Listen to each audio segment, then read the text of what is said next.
El Renacimiento es un periodo de la historia de la cultura ubicada en el tránsito de la Edad Media a la época moderna en Europa occidental. Se desarrolla entre el siglo XV y el primer tercio del siglo XVI, pero se reconocen influencias de precursores de los siglos XIII y XIV, tales como Giotto y Duccio. El núcleo del origen se da en Italia, pero se extiende hasta la mayoría de los países de Europa occidental. Según Jacob Burckhardt, se pueden reconocer 4 grandes categorías conceptuales relativas al Renacimiento. La primera es el descubrimiento del mundo y del hombre tanto por la expansión geográfica como por la investigación del ser humano como ser biológico. La segunda es el desarrollo de la individualidad y del antropocentrismo. Se presenta un cambio de punto de vista del hombre respecto al mundo en el cual Dios deja de ser el centro para que lo sea el hombre mismo. La tercera es la promoción oficial del arte por parte de príncipes, reyes y la Iglesia. Con este fenómeno se desarrolla el mecenazgo. La cuarta es el resurgimiento de la antigüedad clásica grecolatina, no como una imitación, sino como una reinterpretación tras un proceso de investigación. Dentro de Italia, el Renacimiento tiene 2 etapas: el Quattrocento del siglo XV y el Cinquecento del siglo XVI. En la primera, se da el proceso de recuperación de los elementos clásicos a través de la investigación de los viejos monumentos romanos, así como la adquisición de innovaciones tan importantes como la perspectiva y la pintura al óleo.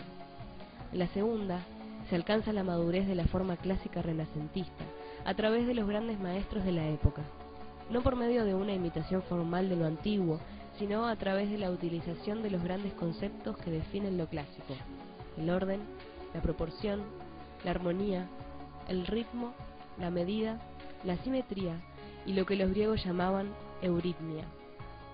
En el siglo XV podemos reconocer 2 grandes generaciones de pintores en Italia. En la primera destacamos a Masaccio, a Paolo Uccello y a Fra Angelico. En la segunda se destacan Piero della Francesca, Sandro Botticelli y Andrea Mantegna. En el siglo XVI, los principales artistas en Italia serán Leonardo da Vinci, Rafael Sanzio y Miguel Ángel Buonarroti. En la escultura se destacaron Andrea Verrocchio, Donatello y Miguel Ángel principalmente. En arquitectura sobresalen Filippo Brunelleschi, León Battista Alberti, Donato Bramante y nuevamente Miguel Ángel. El concepto del conocimiento en el Renacimiento es universal. El ideal humano es el hombre universal que puede quedar sintetizado en la figura de Leonardo da Vinci, quien además de toda su trayectoria artística, desarrolló investigaciones anatómicas, mecánicas, hidráulicas, de ingeniería entre otras cosas.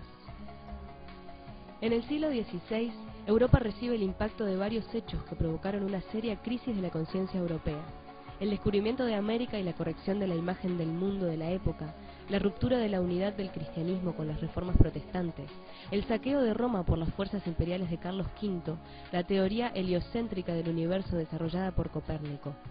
Todo ello contribuyó a desestabilizar grandes certezas que los europeos habían tenido en siglos anteriores y generó un ambiente que hizo que el concepto clásico perdiera apoyo en la realidad.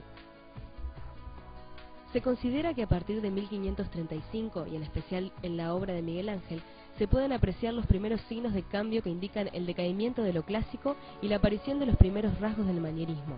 Y en la obra tardía de Rafael, algunos historiadores advierten anuncios del barroco.